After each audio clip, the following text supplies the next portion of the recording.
Hello दोस्तों, स्वागत है आप सभी विद्यार्थियों का हमारे यूट्यूब चैनल स्टडी समागम पर। देखिए साथियों, आज के इस वीडियो में हम चर्चा करने वाले हैं राजस्थान चिकित्सा विभाग भर्ती 2023 के विषय में।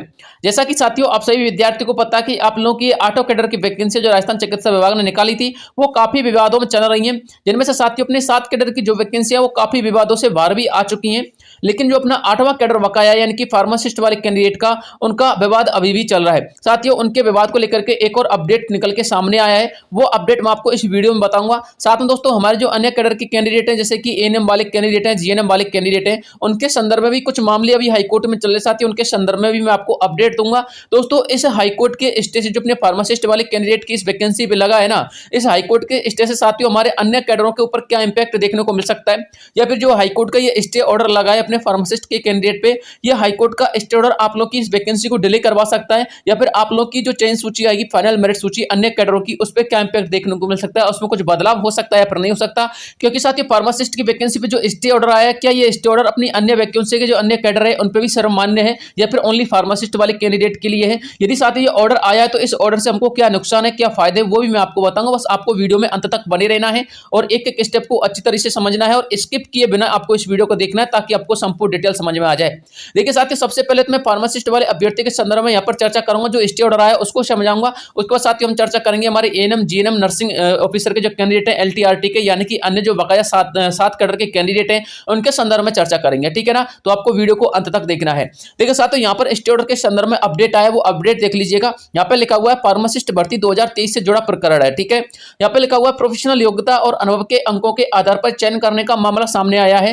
हाईकोर्ट ने चयन सूची जारी करने पर अंतिम रोक लगा दी है। जस्टिस गणेश मीणा ने दिए थे ये आदेश। दीपूश्री और अन्य की याचिका पर आदेश दिए गए थे। याचिका में कहा गया है कि नियम के अनुसार कक्षा 12वीं की प्रोफेशनल योग्यता और अनुभव के अंकों से बनी थी क्या मेरिट। ठीक है, यानी कि चयन सूची आप लोगों की कक्षा 12वीं की प्रोफेशनल योग्यता और अपने जो एक्सपीरियंस सर्टिफिकेट में जितने आपको अंक मिले हैं उसके हिसाब से मेरिट सूची बनी थी। लेकिन साथियों यहाँ पर अनदेखी की गई है किसकी, कक्षा 12वीं के अंकों की। यहाँ पर आप लोग देख सकते हो, यहाँ पर साफ साफ लिखा हुआ है, लेकिन कक्षा 12वीं के अंकों की यहाँ पर अनदेखी की गई है। देखिए साथियों, इससे संबंधित मैं आपको एक न्यूज पेपर दिखा देता हूँ, दैनिक भास्कर का, इसको भी समझ लीजिएगा। उसके बाद साथियों आपको इससे क्या बेनिफिट है, क्या इससे आपको लॉस होने वाले हैं, और अपने अन्य जो 7 कैडर हैं उन पे क्या इंपैक्ट देखने को मिलेगा, वो भी हम चर्चा करेंगे। देखिए यहाँ पे लिखा हुआ फार्मासिस्ट भर्ती 2023 की अंतिम सूची जारी करने पर हाईकोर्ट ने ये रोक लगाई है। हाईकोर्ट ने फार्मासिस्ट भर्ती 2023 के 2859 पदों पर अंतिम चयन सूची जारी करने पर रोक लगा दी है। अगली सुनवाई 16 जनवरी को होने वाली है। कब होने वाली है? 16 जनवरी को अगली सुनवाई होने वाली है। काफी लंबा समय इसमें खिंच चुका है, यानी कि इस तरह से समझ लीजिए 1 महीने का उन्होंने समय लिया है। ठीक है ना, अब इसमें आगे लिखा हुआ साथियों, आगे आप लोग इसको पढ़ लीजिएगा। हाईकोर्ट ने कहा है कि तथ्यों से प्रथम दृष्टया स्पष्ट है कि सरकार नोटिफिकेशन व नियम को अनदेखा कर रही है, अभ्यर्थियों की प्रोफेशनल योग्यता के आधार पर मेरिट लिस्ट बना रही है। ठीक है ना, जस्टिस जीआर मीना ने यह निर्देश दीपूश्री व अन्य याचिका पर दिया है। अधिवक्ता सुनील सिंगोदिया ने बताया कि सरकार ने 16 नवंबर 2022 को विज्ञप्ति जारी कर ऑनलाइन आवेदन मांगे थे। नोटिफिकेशन के अनुसार अभ्यर्थियों का चयन के आधार जो है शैक्षणिक योग्यता, प्रोफेशनल योग्यता और अपने 12वीं के जो अंक है उनके आधार पर, अनुभव के अंकों के आधार पर उनको मेरिट तैयार करनी थी।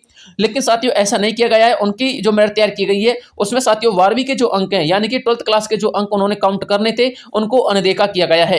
अब देखिए साथियों, सबसे पहले तो आप लोग एक पॉइंट और समझ लीजिएगा। बहुत सारे अभ्यर्थी जब मेरिट सूची आती है ना, तो बार बार ये सवाल करते हैं कि सर हमारे तो अच्छे खासे अंक बन रहे थे तीनों की मेरिट सूची को मिला करके, यानी कि अपनी प्रोफेशनल योग्यता, एक्सपीरियंस सर्टिफिकेट और अपने डिप्लोमा के अंकों को मिला करके अच्छे खासे अंक बन रहे थे, लेकिन अपना इसमें नाम देखने को नहीं मिला है। ठीक है ना, सबसे बड़ा सवाल उन अभ्यर्थियों को यह था साथियों, और उन अभ्यर्थियों ने हाईकोर्ट में याचिका भी लगाई थी। ठीक है ना, तो देखिए साथियों आप लोगों का जो नाम नहीं देखने को मिला था ना, उसका सिर्फ एक ही कारण था, वो आप लोगों को पता चल गया होगा। बहुत सारे अभ्यर्थियों के बारे में अच्छे खासे अंक थे, लेकिन साथियों उनके अंकों को काउंट नहीं किया गया था, जिसकी वजह से उन अभ्यर्थियों को चयन सूची से बाहर कर दिया गया है। साथियों ये मामला आपको फार्मासिस्ट वाले अभ्यर्थियों के साथ साथ अपनी नर्सिंग ऑफिसर और जीएनएम एएनएम वाले जो अभ्यर्थी हैं उनके साथ भी देखने को मिला होगा। बहुत सारे नर्सिंग ऑफिसर के अभ्यर्थी और एएनएम वाले अभ्यर्थी ऐसी थे जिनके साथियों अच्छे खासे अंक बन रहे थे, लेकिन उनका चयन सूची में नाम नहीं था, यानी कि जो प्रोविजनल लिस्ट थी उनमें भी उनका नाम नहीं था। साथियों वो उनका नाम न आने की वजह से मैंने उनको पिछले वीडियो में बोलता था कि आप लोग अपने हाईकोर्ट में जाइएगा, हाईकोर्ट में अपनी पिटीशन लगाइए।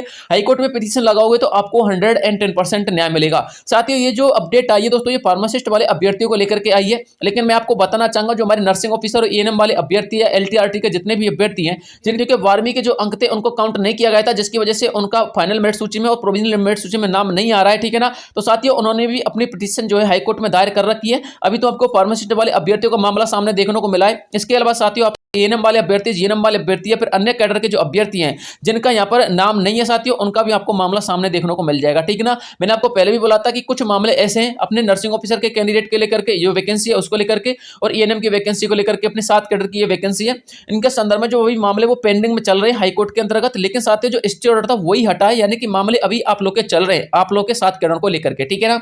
अब साथियों सबसे बड़ा सवाल यह है कि आप लोग को लॉस क्या है और बेनिफिट क्या है। देखिए साथियों लॉस तो उन अभ्यर्थियों को होने वाला है जिन अभ्यर्थी के 12th के अंक जहां पर काउंट कर लिए गए थे, और साथियों एक्सपीरियंस सर्टिफिकेट और डिप्लोमा के अंक भी काउंट कर लिए गए थे और उनका चयन सूची में नाम था, ठीक है ना। लेकिन साथियों बहुत सारे अभ्यर्थी ऐसे थे जिनके 12वीं के अंकों को काउंट नहीं किया गया था। साथियों यदि उनके अंकों को काउंट किया जाता तो ये मेरिट सूची हाई जा सकती थी, यानी कि मेरिट लिस्ट में आपको थोड़ा सा इजाफा देखने को मिल सकता था। बहुत सारे अभ्यर्थी ऐसे थे जिनके 12वीं में अच्छे खासे अंक हैं और उनको इसमें इन करना था, यानी कि वो साथियों आप लोग की मेरिट लिस्ट में उनका नाम आता। जब साथियों उनका मेरिट लिस्ट में नाम आता तो साथियों नीचे के जो अभ्यर्थी है, जो बेस के अभ्यर्थी हैं, उनको यहाँ पर आउट होना पड़ सकता था। साथियों वही प्रक्रिया आपको यहाँ पर देखने को मिली है। बहुत सारे अभ्यर्थी जिनके 12वीं में अच्छे खासे अंक थे उनका यहाँ पर नाम नहीं आया है, लेकिन साथियों इस स्टे ऑर्डर की वजह से फार्मासिस्ट वाले अभ्यर्थियों के बहुत सारे अभ्यर्थी ऐसे जिनके 12वीं में अच्छे अंक थे, अब उनका नाम आ जाएगा, जिसकी वजह से साथियों आप लोगों की जो सूची आएगी ना, उस फाइनल मेरिट सूची में आपको चेंजेस देखने को मिलेंगे। बहुत सारे अभ्यर्थी जिनके नाम नहीं आए उनका तो आपको नाम देखने को मिलेगा, और जिनके नाम आ चुके हैं उनको आपको यहाँ पर नाम आउट भी मिल सकता है, ठीक है ना। इसलिए साथियों उन अभ्यर्थी को तो फायदा है जिन अभ्यर्थी के 12th के अंक काउंट नहीं किए गए थे,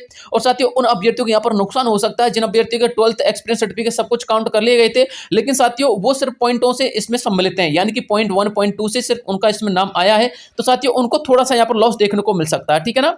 अब देखते हैं साथियों क्या होता है, कितने अभ्यर्थी इन होते हैं, कितने अभ्यर्थी आउट होते हैं, वो तो साथियों 16 जनवरी की सुनवाई के बाद ही कंप्लीटली पता चलेगा। और साथियों जिस प्रकार से विभाग ने यहाँ पर मेरिट सूची तैयार करने का काम किया है उनको जवाब भी देना पड़ेगा अपने हाईकोर्ट में, ठीक है ना। अब बात करते हैं साथियों एएनएम वाले अभ्यर्थियों, जीएनएम वाले अभ्यर्थियों की। तो दोस्तों एएनएम वाले अभ्यर्थियों, जीएनएम वाले अभ्यर्थी की बात ऐसी है, जितने अभ्यर्थी जिनके 12वीं में अच्छे खासे अंक थे उनको अंकों को काउंट नहीं किया गया था और उनका नाम भी नहीं आया था, ठीक है ना। तो साथियों ऐसे अभ्यर्थियों को यहाँ पर नाम देखने को मिल सकता है फाइनल मेरिट सूची में, क्योंकि दोस्तों उनका भी यहाँ पर काउंटेशन किया जाएगा 12वीं के अंकों का। लेकिन एक बात और बता देता हूँ साथियों मैं आपको चलते चलते, देखिए दोस्तों जो अपने बेस वाले अभ्यर्थी है ना, उनको ज्यादा घबराने की जरूरत नहीं है। अब आप लोग ये मत समझना कि आप लोगों को आउट कर दिया जाएगा, साथियों आप लोगों को हो सकता है आउट ना किया जाए, क्योंकि साथियों आप लोगों को इतना पता होना चाहिए जो फर्जी कैंडिडेट इसमें सम्मिलित है, भले वो फार्मासिस्ट के अभ्यर्थी हो या फिर जीएनएम एएनएम के अभ्यर्थी हो, फिर अपने अन्य कैडर के अभ्यर्थी हो, साथियों फर्जी कैंडिडेटों को आउट कर दिया जाएगा। जब साथियों फर्जी कैंडिडेटों को आउट कर दिया जाएगा तो स्वाभाविक सी बात है कि सीटें वैकेंट रहेंगी। जब सीटें वैकेंट रहेंगी तो साथियों जो अपने बेस वाले अभ्यर्थी है ना, उनको यहाँ पर आउट नहीं किया जा सकता, ऐसा भी देखने को मिल सकता है। यानी कि 99% चांसेस साथियों आप लोगों को आउट ना किया जाए, और 1% चांसेस साथियों उनमें से 1-2 कैंडिडेट या फिर 10-5 कैंडिडेट ऐसे जो आउट हो जाए, ठीक है ना। लेकिन साथियों ऐसा शायद ही देखने को मिलेगा, क्योंकि फर्जी कैंडिडेटों की संख्या ज्यादा है, और ज्यादा संख्या होने की वजह से साथियों वैकेंट सीट काफी रह जाएंगी। जब साथियों वैकेंट सीट काफी रह जाएंगी तो ऐसे अभ्यर्थी जिनके बारे में अच्छे खासे अंक थे, साथियों उनके अंकों को काउंट करने के बाद यहाँ पर उनको सम्मिलित कर लिया जाएगा, और साथियों उनको सम्मिलित करने के बाद भी ये सीटें साथियों वैकेंट ही रहेंगी, और बहुत सारे अभ्यर्थी जो वेटिंग लिस्ट में उनका भी नाम आ सकता है, ठीक है ना। तो संभावना कुछ भी बन सकती है, जो कुछ भी सामने है दोस्तों वो आप लोग के सामने है। सब कुछ दोस्तों मैं आपको डिटेल से बता रहा हूँ, स्पष्ट रूप से बता रहा हूँ, आप लोग बस समझने की कोशिश कीजिएगा कि मैंने आपको मैटर किस प्रकार से समझाया है, ठीक है ना।